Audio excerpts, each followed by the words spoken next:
মানিকগঞ্জের সিংগার উপজেলা নির্বাহী অফিসার পলাশ কুমার বসু যোগদান করার পর থেকে এলাকার প্রতিটি উন্নয়নমূলক কাজ সরেজমিনে গিয়ে পরিদর্শন করার সিদ্ধান্ত নিয়েছেন। সরকারি বরাদ্দকৃত উন্নয়নমূলক কাজ সঠিকভাবে হচ্ছে কিনা তা খতিয়ে দেখার সিদ্ধান্ত গ্রহণ করেছেন।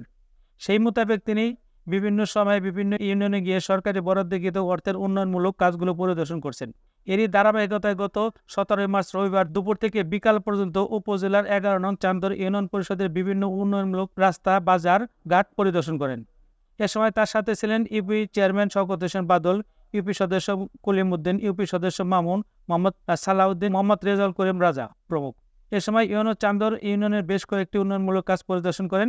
ইউনো পলাশ কুমার বসু প্রথমে চান্দর ইউনিয়ন পরিষদের পরিদর্শন বইতে স্বাক্ষর করেন এবং চেয়ারম্যান এবং মেম্বারদের সাথে খোলামেলা আলোচনা করে জনগণের সেবা দানে নানাভাবে পরামর্শ দেন। এরপর তিনি বাগলী নদীর পাড়ে হাজারি খেজুর গাছের চারা রোপণ করেন। ইউনো পলাশ কুমার বসু বলেন, সিংগার উপজেলার প্রতিটি ইউনিয়নে উন্নয়নমূলক কাজের বিষয় নিয়ে পর্যায়ক্রমে পরিদর্শন করা হবে। জনগণের খোলামেলা কথা বলার চেষ্টা করব। প্রতিটি ইউনিয়নের জনপ্রতিনিধিরা যেন সরকারি বরাদ্দ উন্নয়নমূলক কাজগুলো সঠিকভাবে করে তা খতিয়ে দেখা হবে।